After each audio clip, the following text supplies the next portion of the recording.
française. Ça peut paraîêtre contre-intuitif de refuser l'indépendance, de vouloir rester sous un système plus ou moins colonial.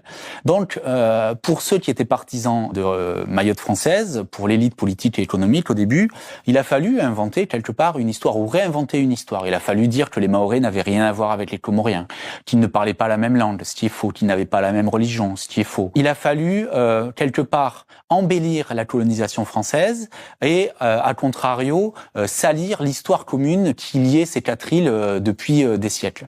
Ça a été la première chose. Et la deuxième chose, une fois que la séparation a été actée, il a fallu défendre à tout prix le statut de département, parce que le statut de département était perçu comme l'assurance inscrite dans le marbre de rester français.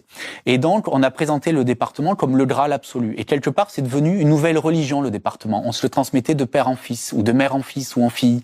On disait, il faut absolument devenir département. Quelque part, c'était l'assurance d'une vie paradisiaque. Mayotte a fini par devenir département lorsque les Mahorais ont été consultés en 2009 pour savoir s'ils voulaient devenir département.